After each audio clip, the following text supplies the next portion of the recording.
about 12, I would like for plaque modification, I would like to invite the moderators and chairpersons, Dr. Jevin Jameria, Dr. Mukesh Jha, Dr. Pratik Rawal, and chairpersons Dr. Prakash Veer Parikh sir, Dr. Mihir Tanna sir, Dr. Apurva Vasavda sir. Kindly move on with the presentation. Kindly invite the speakers. Dr. Prakash Veer Parikh sir.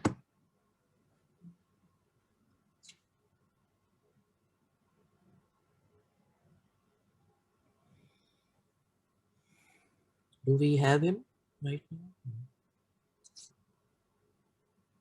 Dr. Mukesh Jha, we have Dr. Mukesh Jha. Can you invite the speaker?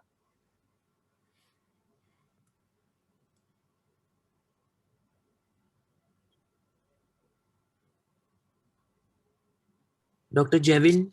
Yeah, hello.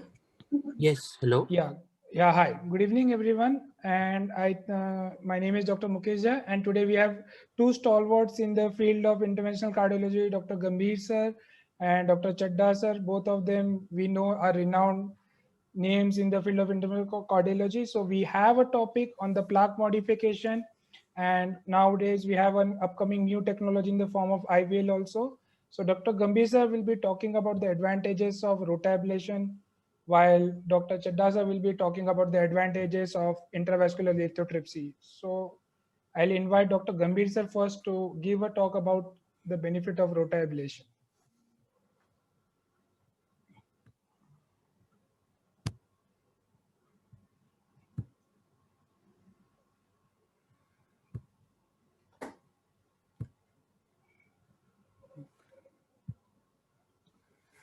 Good evening, Chairperson, moderators, Dr. Chadha.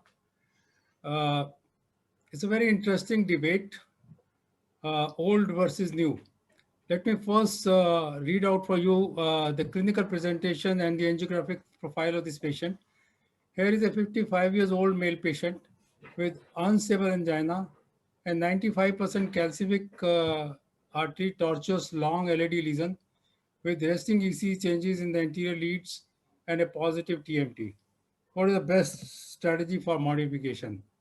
Well, I'm here to defend the role of rotablation in plaque modification. Now, when I look at this kind of a scenario, I find there are three important features in the angiogram of this patient. He's got a long stenosis, and according to me, a long stenosis is when the target lesion is more than 20 millimeter in length. Tortuosity means when there are presence of multiple bends before, within, or after the disease segment, as you can see in this angiogram. And visible calcifications there, as has been said in the angiogram already told to us. So this is a classical example which I'm showing you in my angiogram. Now, let's look at how do we tackle this patient. Well, first thing is to do imaging in this patient, because we all know that imaging, intravascular imaging, whether it is intravascular ultrasound or a OCT, gives you a much better sensitivity in diagnosing calcium than the angiogram itself. 38% with angiogram could be diagnosed in 73% of the cases with the IVUS. So I would go for one of these imaging modalities to look at the calcium and what is the length, extent, and arc of this calcium. Now, the preparation of bed in this patient before stent, the stent implantation is extremely important, because if this stent has been deployed without proper bed preparation, it leads to under expansion of the stent, increased risk of complications, longer procedure time, malapposition, and so on and so forth. So therefore, now there are certain scoring systems which have been developed by various interventional cardiologists, particularly from Japan. They say that the depth is of the calcium greater than 500 microns, arc of the calcium is greater than 180 degree, length is greater than 5 millimeter. Well, then you need some sort of a plaque modification. And here is a flow diagram which tells you how do you decide. Well, if it's a superficial calcification, rotablation is a treatment of choice. If it's a deep calcification, you need some sort of a balloon or a cutting balloon or a intravascular lithotripsy. But if it's a calcified nodule, you need a rotablation or a IVL. The second is based upon the length of the lesion. Again, if it's a focal lesion, you can go for a cutting balloon, high pressure balloon, or a IVL. but it's a long diffuse lesion. You need either a excimer laser angioplasty or a atherectomy or a rotablation. So here we are discussing a patient who has got a long diffuse stenosis, which is high grade in a tortuous vessel. Now let me take you back to this kind of a case. Now this is the case which I just now showed you. Now this is the scenario. Here there is a patient who has got a long calcified, highly tortuous vessel with a high-grade stenosis involving the proximal, mid, and distal part of the LAD, distal part of the left main, which is again highly calcified, circumflex OM. Now, a scenario which is possibly a little more difficult than what you have been asked to do. So, what are the available options to us? Well, I would say nothing would work except for a rotational atherectomy or maybe an excimer laser coronary angioplasty. There is no role of devices like IVL or a cutting balloon or a scoring balloon. Many of them will not be able to reach. So in this patient, we did, I was first took a pull back from the LAD to left main, and you can see here there are 360-degree calciums at several places. And I will show you the total length of the calcified segment was almost about 60 millimeter. But the point which I'd like to see is this one. You see the thickness of the calcium at certain focal areas, as much as 750 microns. Well, according to the algorithm that I've shown you, possibly it's a deep calcium and may not be treatable with a rotablation. But I will prove that that is wrong, and you can possibly still treat this patient with a rotablation. Now, what I did in this patient was using a rotablation. We did a step bar approach without any problem, 1.25 followed by 1.5. First treated the distal vessels and then came to the left main. Well, this is a long stent which could be tracked. And then this was followed by a post stent. This was a treatment with of the LCXOM. So first we treated the distal vessels. And then we did the left main distal bifurcations using the mini crush technique. And you can see here that after the mini crush technique, this is a kissing balloon dilatation. And then the final result. You see an excellent looking vessel without any residual stenosis at any of the sites. Of course, this patient needed 5 stents, 2 in the LAD, 1 in the LCX, 2 in the LCX and 1 in the bifurcation just proximal to the first stent in the LAD. So excellent result produced by the rotablation, which I'm sure was not possible with the IVL. Now, another case of a similar nature I'll show you, which could not have been done with techniques like IVL. It's again a highly calcified, very tortuous right coronary artery. We selected a Amplas guiding catheter, wired it.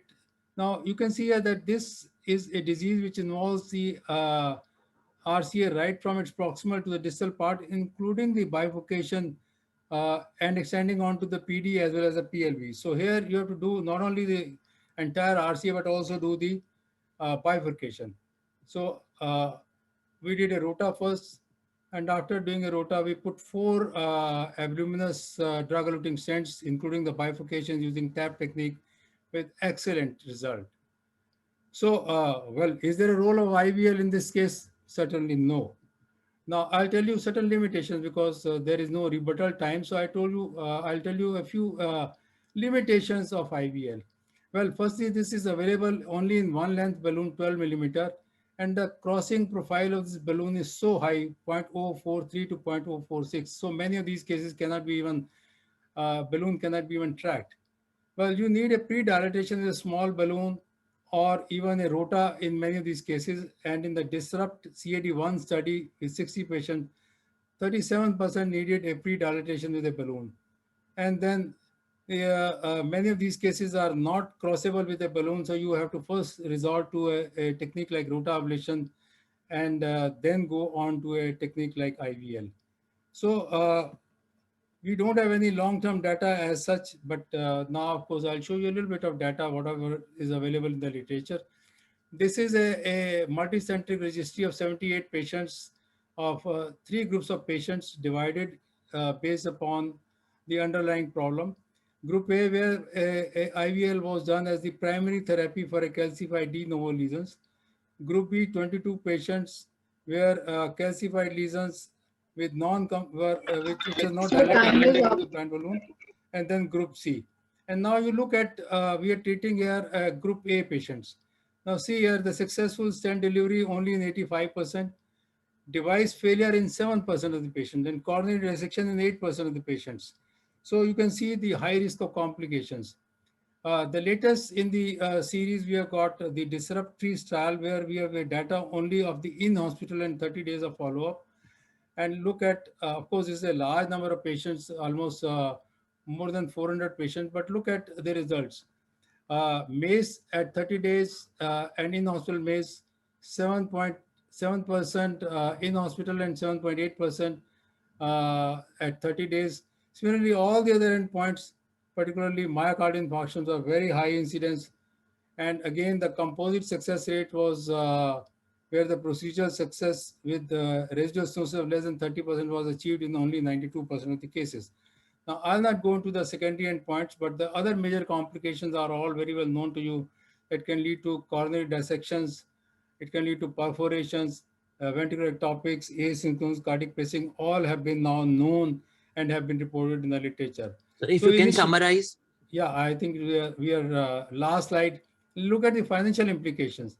Well, single balloon Burr Rota 95,000, IVL 3.5 lakhs. But if you end up with a 2 balloons or even 2 Burrs, you are 7 lakhs for IVL and you have got only 1 lakh and 35,000 for the Rota ablation. So this is what is the most pinching part of the IVL technology. So in conclusion, highly calcified focal and even deep calcification can be adequately treated with Rota ablation with optimal size of final Burr. High pressure balloon inflation after Rota facilitates optimal expansion and deployment of DES. No need for costly and experimental technologies like IVL. Thank you very much. Thank you, sir. I invite Dr. D.S. Chadda, sir, for his talk on IVL.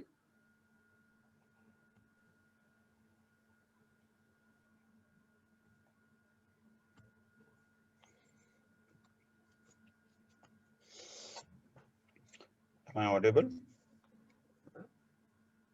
Yes, sir. Okay. Thank you, Dr. Kamal, for having me here and for this lovely debate. Thank you, Gambhir sir. That was a very, very nice talk which you gave, but some facts were slightly misplaced. I will correct them during the course of my talk. Well, the important fact is that we are in the business of treating calcium, and the lesions can be undilatable. And even if you don't dilate them well, your stents are not going to expand, and look at the complication rates. It's going to be tremendous, and we've all experienced it. And we are in this business and we use multiple tools. And today, this evening, we are going to talk about rotational atherectomy, which Dr. Gambhir just spoke, and he spoke very well, giving examples. But I'm going to advocate the usage of IVL, and let's see as to what IVL is. Well, lithotripsy has been around for quite some time, and we borrowed this technology from our urology colleagues who've been using for 3 decades. It basically uses sonic waves to blast the calcium. So extracorporeal lithotripsy has been around, and now we are blessed to have a balloon mounted, or the intravascular lithotripsy, wherein the balloon gets into the coronary artery and it blasts the calciums on the way without causing dissections. Important, remember. And there has been not even a single perforation reported. Only one case of perforation which was reported post IVL was when the stent was put. It was not because of the IVL balloon. So fact number 1 to be corrected, that there are no perforations till date reported with IVL technology. Well, the challenges in plaque modification, if you use Rota, you need additional cutting, scoring, and OP and NC balloons, which Dr. Gambhir did not mention. If you do Rota ablation, you are just doing plaque modification. You need all these devices to work. Does it work on the deep calcium? Answer no. I'll show you the case. I'll show you some of the case examples. What's omitted was peri-procedural MIs, phenomenal rate. Slow flow, no reflow, very, very commonly seen. Perforations, I think this is what scares most of the people. And look at the penetration of this therapy despite being around for more than 2 decades. I think less than 10% cardiologists are using. Yes, IVL.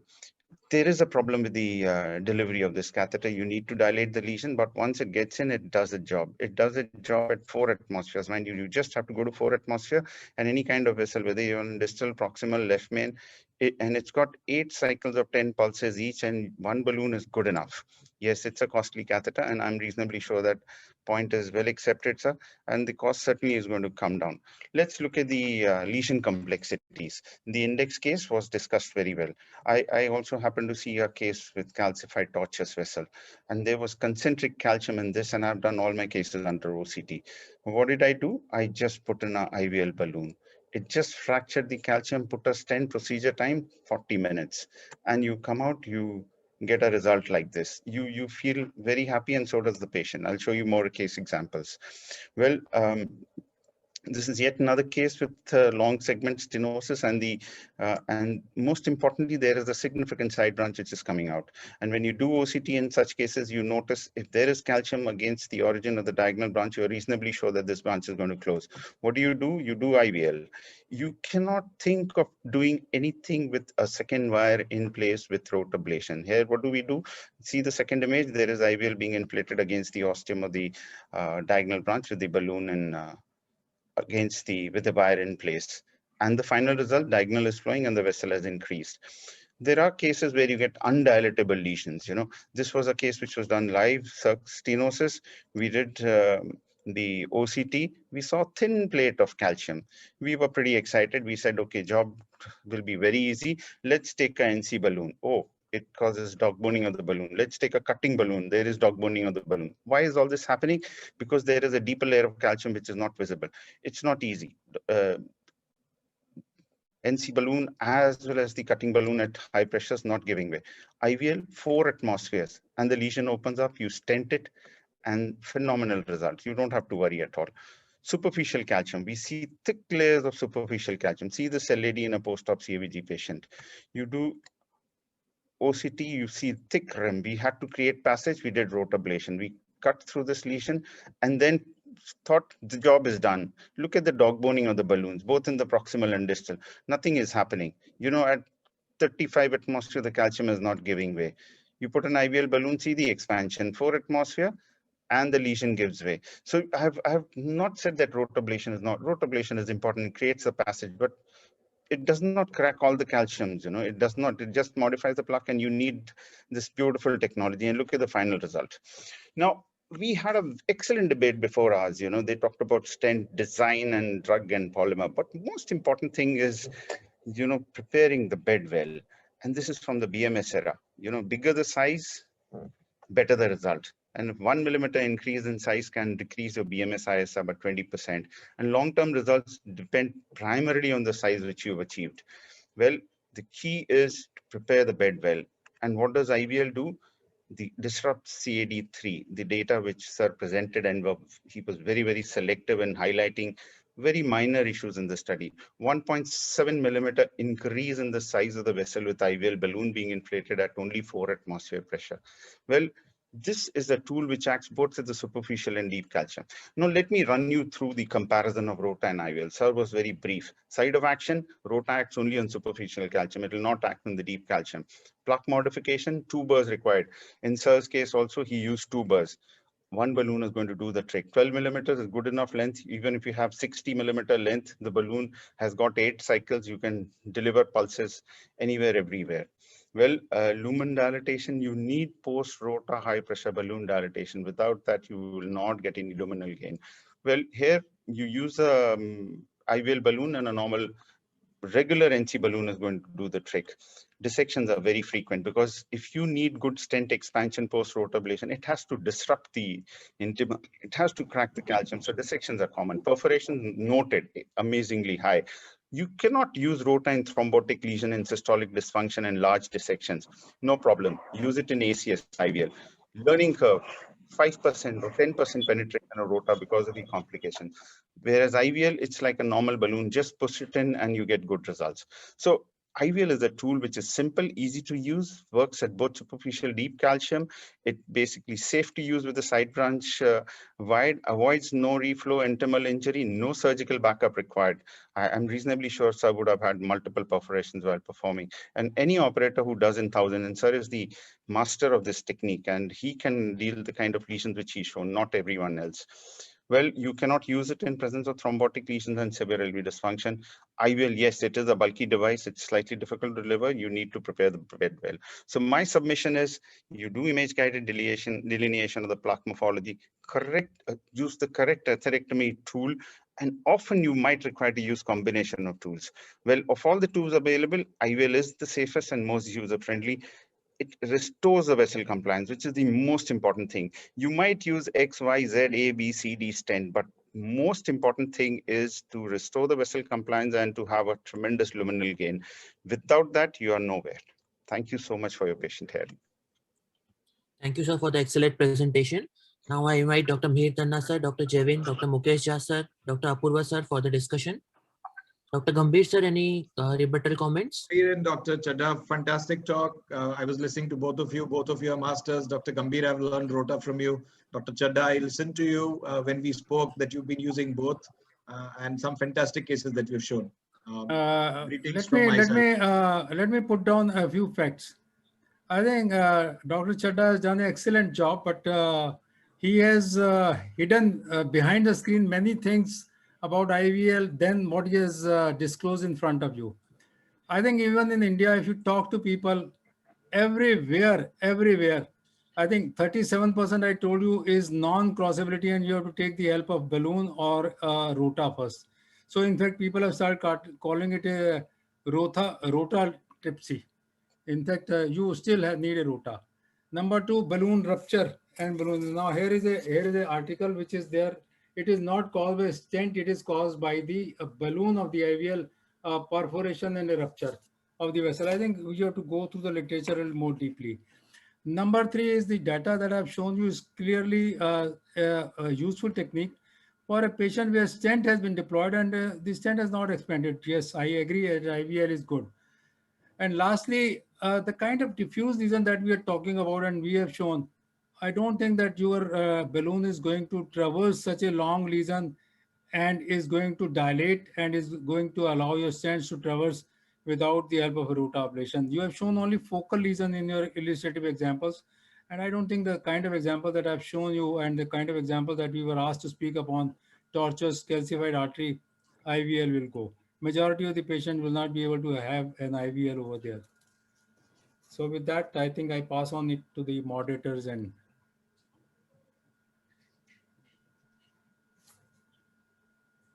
Dr. Mihir Tanna, sir, any comments? Yeah, IVL in general is good for more severe or complicated cases where in clinically complicated cases like patients with LV dysfunction or acute thrombotic cases. But the limitation it faces is one, difficult to enter, as Dr. Gambhir has elaborately mentioned. Secondly, what I have experienced is that for different vessel size, you need different diameter balloons for IVL. And that makes it really more expensive, whereas a rota for say a 1.5 millimeter burr might suffice for a 3 millimeter vessel as well as a 3.5 sometimes. So definitely rota is better on the third aspect as well, where it causes a plaque volume reduction, I feel, which IVL does not cause. It simply fractures the calcium and allows expansion and device deployments. But the plaque volume reduction happens more with rota. Of course, the complication of no flow is slightly higher with rota, which makes it difficult to use in LV dysfunction cases. I think that needs a little more experience to use rota, because even in difficult cases, we have used rota in acute myocardial infarction, thrombotic lesions after thrombosuction, no reflow. Out of my 1400 cases, I think I have not had a single perforation till now. I have not had a slow flow, of course, does take place in some of the cases. I should also be given a chance. I would request the moderators. Please go ahead. I withdraw. I need to correct certain things. Number one, yes, absolutely. We are talking science for tight lesion and for lesions which cannot be crossed. There is no substitute, but you have to use rote ablation, and I showed that. So let us keep it simple. It's not one-on-one. It is talking science. So rote ablation has got its place. You have to. I don't think one fact which has to be corrected is that you don't need different sizes of IVL balloons for different size arteries. You have to size it as per the stenotic vessel, and 60% of cases, 2.5 is going to do the trick.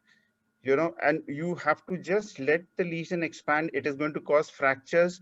These fractures are going to stay within the intima and media. Thereafter, when you dilate at high pressure, the fracture segments separate out and the vessel expands and the luminal gain is tremendous. When you do rotablation, you have to cause, you are not debulking. You are not debulking, you are just chipping a small, No. creating a small crack, and thereafter you have to use a high pressure balloon to cause fractures. So fractures are a must in a calcified lesion. No. And fractures are what lead to, if you have to refer, there are, you know, at all 3 papers which talk about the stent expansion after rotablation and after IVL, and it has to be linked to fractures. You don't produce stent fracture, you don't produce fractures in the calcium arc, you don't get good expansion. So Rota does only plaque. Initially, it was brought as a debulking tool, but now it is being used as a tool for only plaque modification. It is irreplaceable for tight, uncrossable lesions for CTOs. There is absolutely, I fully agree. It has got its place, and that's what Gambhir sir mentioned. There is something called rotatripsy. You know, if you have to distend your vessel, you need IVL. If you have to, you have to create a passage, you need rotablation. So I put it that way. Dr. Apurva, you were saying something. Dr. Apurva Vasavada? Yeah, the whole debate is regarding Rota taking care of the superficial calcium. It is for the passage. Safety-wise, it is little lower, while the IVL safety-wise is much higher, but deliverability-wise and cost-wise, it is much higher. And of course, in around 30-40% times, you tend to need both, or even if one of them is used, the other modalities, adjunct ones, have to be required. So that is one problem. Another issue I've found is that many times when, even if you do imaging, you are not absolutely certain whether you are going to require an IVL, which is pretty expensive. And in fact, I have done around 4 IVLs right till now. And in 6 patients, I have had them stand by. Twice I have actually not required it. I have got away with a high pressure balloon. So I think if the patient can afford the cost, is well and good. But so much cost is there that you have to be giving the patient an option that probably you may be able to get away without that. That is one advantage of IVL, that you can go with a high pressure balloon, and if it fails, even if it dissects the artery, where Rota probably you cannot do afterwards, but IVL you can still go ahead with. That is one comment I would like to make. Another thing I would like to ask the panel is whether IVL is foolproof. I mean, does it give result in 100% patients? I have had a patient where I did not get the desired result at all with IVL. So how often you have faced this? Well, I did show results of the disrupt the multicentric registry, and I showed you the success rate in the 3 categories of patients, 87%. And in fact, in patients where you had a stent earlier and then put a IVL, the success rate was only 67%.